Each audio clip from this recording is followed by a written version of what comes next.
এই আসিয়ার দৃশ্য আমরা ভুলে যাবো। এই যে মেয়েটা কাতরাতে কাতরাতে মারা গেল আজকে, বেশি দিন সময় লাগবে না, 1 মাস 2 মাস হাইয়েস্ট 3 মাস। এর আগেও বহু ইস্যু আমরা এসেছে ভুলে গেছি, একটার পর একটা এসেছে, একটার পর একটা ভুলে গেছি আমরা। আপনারা দেখে নিয়ে 3 মাসের মধ্যে এই মেয়েটাকে সবাই ভুলে যাবো এবং যাবো ভবিষ্যৎ। লিখে নেন আপনারা, এই বাচ্চার কথা কেউ মনে রাখবে না, এই বাচ্চাটার কথা কেউ মনে রাখবে না। 3 মাস পরে, 6 মাস পরে, 1 বছর পরে আরো নতুন ইস্যু আসবে, আরো নতুন পাপ হবে, আরো বড় বড় ঘটনা ঘটবে। এরপরে মানুষ এই বাচ্চাটাকে ভুলে যাবে। এই বাচ্চাটা কি তার মৃত্যু যন্ত্রণা বলতে পারবে, তার সম্মানহানি বলতে পারবে, তার পিতামাতাকে বলতে পারবে? এখন প্রশ্ন হচ্ছে, তার পিতাকেও যদি আমরা জিজ্ঞাসা করি, ইসলামে রেপের শাস্তি হচ্ছে মৃত্যুদণ্ড, ব্যভিচারের শাস্তি হচ্ছে অর্ধেক কোমর পর্যন্ত পুঁতে পাথর নিক্ষেপ করে হত্যা করা, এবং বিবাহিত ব্যক্তি হলে এই শাস্তি, অবিবাহিত হলে 100 বেত্রাঘাত, 1 বছরের নির্বাসন এবং সমাজ থেকে বয়কট করা, আর ধর্ষণ হলে সরাসরি মৃত্যুদণ্ড। 3 মাস সময় লাগার কথা না, 3 দিনের মধ্যেই করা সম্ভব। এটা শরিয়া আইন, এটা আল্লাহ রাব্বুল আলামিনের শরিয়া বিধান। এখন তারাও কি এটাতে রাজি হবে? যারা শোক প্রকাশ করছেন তারা কি এই বিধানটা কার্যকর করতে রাজি হবে? ধর্ষককে সবার সামনে প্রকাশ্যে মৃত্যুদণ্ড দেওয়া হোক, শরিয়া আইন কার্যকর করা হোক, রাজি হবেন না। কারণ আপনারা বলবেন এটা করতে গেলে বাংলাদেশ থেকে মৌলবাদী রাষ্ট্র হয়ে যাবে। তো সমস্যার গোড়ায় আপনারা যেতে চান না, ডালপালা নিয়ে নাড়াচাড়া করেন। জেনা ফ্রি মিক্সিংটাকে উন্মুক্ত করে দেওয়া হলো, ছেলে মেয়ের অবাধ বিচরণটাকে উন্মুক্ত করে দেওয়া হচ্ছে। একটা চরম ক্ষুধার্ত মানুষদের সামনে যদি আপনি খাবারকে উন্মুক্ত করে রাখেন, এরপরে যদি কেউ জোর করে খাবার খেয়েও ফেলে, শুধু কি আপনি খাদকের দোষ দিবেন? পুরো সিস্টেমটাই দায়ী, পুরো সিস্টেমটাই দায়ী এখানে।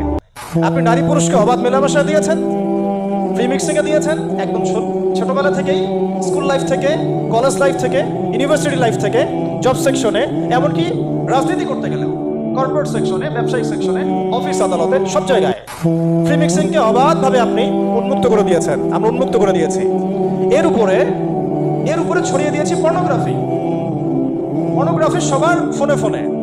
পর্নোগ্রাফি দেখতে থাকলে একটা মানুষ বাচ্চাকে না, কয়েকদিন পরে পশুর সাথেও জেনা করতে পারে। যদি সামনে দেখেন যে মানুষ পশুর সাথে জেনা করেছে, আপনারা অবাক হতে পারেন, আমি অবাক হব না। কারণ পর্নোগ্রাফি মানুষকে পশুর সাথেও জেনা করতে শেখাবে, বাচ্চা তো কিছুই না।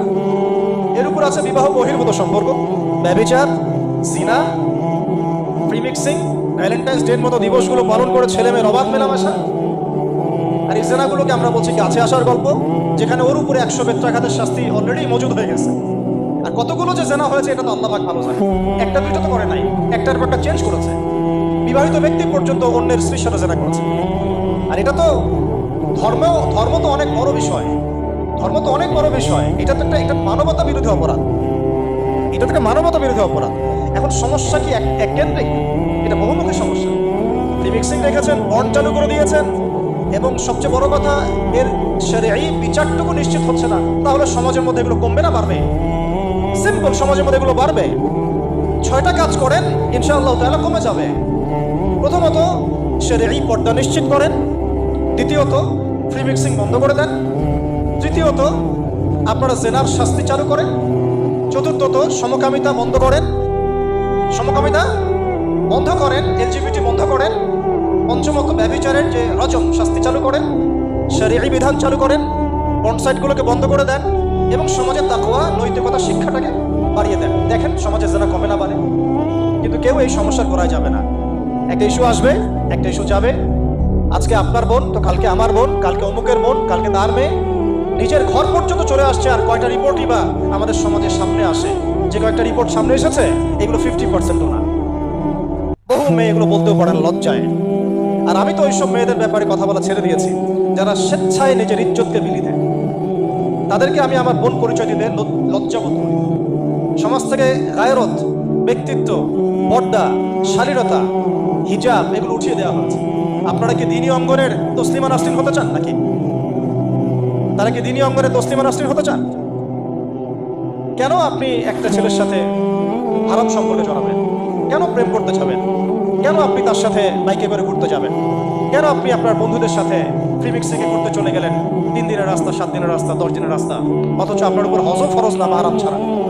না আপনি পর্দা মানছেন, না মাহারাম মানছেন।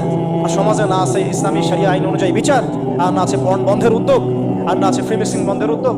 তা আপনার ইজ্জত চলে গেলে কে ফিরাই দিবে আপনাকে? আমি তো আপনার ভালোর জন্যই কথা বলছি। সমস্যা হচ্ছে আমরা সমস্যার গোড়ায় যেতে চাচ্ছি না।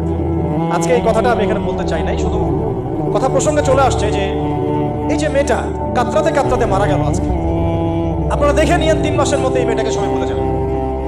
সমস্যার গোড়ায় আসেন। সমস্যার গোড়া হচ্ছে আল্লাহর জমিনে আল্লাহর দ্বীন ইসলাম বাস্তবায়ন না হওয়া পর্যন্ত এই মানবতার মুক্তির কোনো রাস্তা নাই। আল্লাহর কসম করে বলতেছি, আল্লাহর জমিনে ইসলাম, কোরআন, সুন্নাহ, রাসূলের আদর্শ বাস্তবায়ন হওয়ার আগ পর্যন্ত এই জাতির স্বাধীনতা বলে কোনো শব্দ নাই।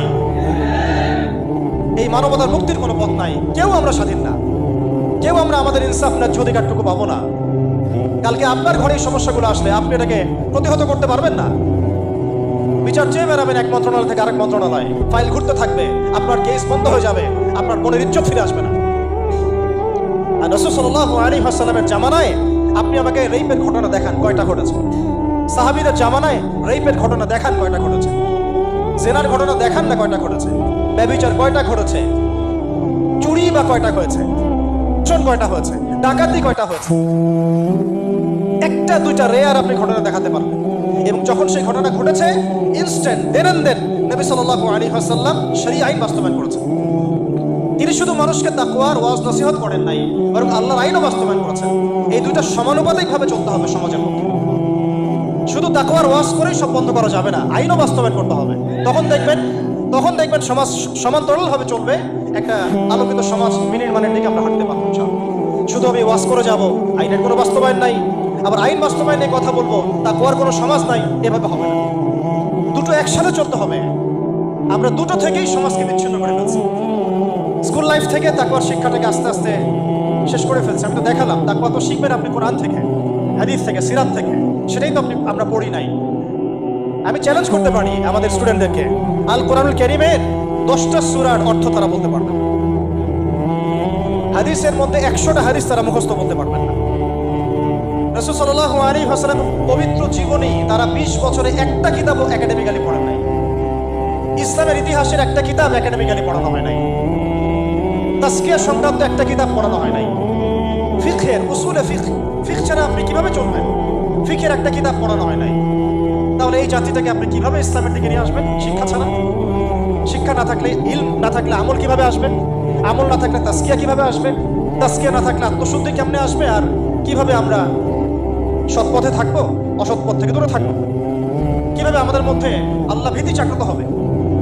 আর আল্লাহ ভীতি যদি জাগ্রত না হয়, আমি গুনাহ থেকে কেন দূরে থাকবো? যার মধ্যে আল্লাহর ভয় নাই সে গুনাহ থেকে কেন দূরে থাকবে?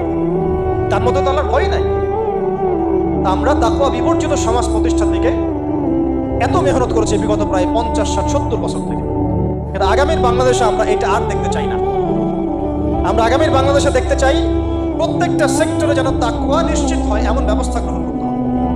এবং একই সাথে আল্লাহ রাব্বুল আলামিনের জমিনে আল্লাহর বিধানগুলো বাস্তবায়ন করতে হবে।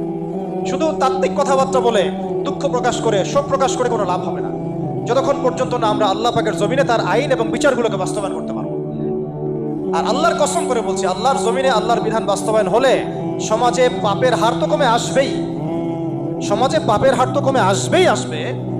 কোনো কাফের, মুশরিক, মুরতাদ জনগোষ্ঠী আমাদের দিকে চোখ তুলে তাকাতে পারবে না ইনশাআল্লাহ। আমাদেরকে দাসত্ব শৃঙ্খলে আবদ্ধ করতে পারবে না ইনশাআল্লাহ।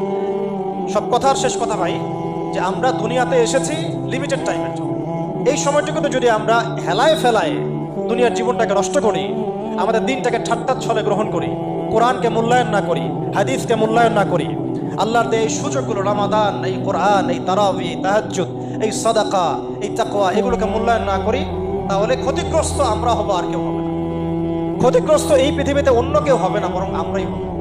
আল্লাহ পাক আমাদের সবাইকে পরকালীন চূড়ান্ত ক্ষতি থেকে আল্লাহ হেফাজত করেন, এবং দুনিয়াতে যে ফিতনা, ফাসাদ, এই রাহাজানি চলছে, এগুলো থেকে মুক্তির পথ যে একমাত্র ইসলাম, এইটা বোঝার তৌফিক আমাদেরকে দান করেন।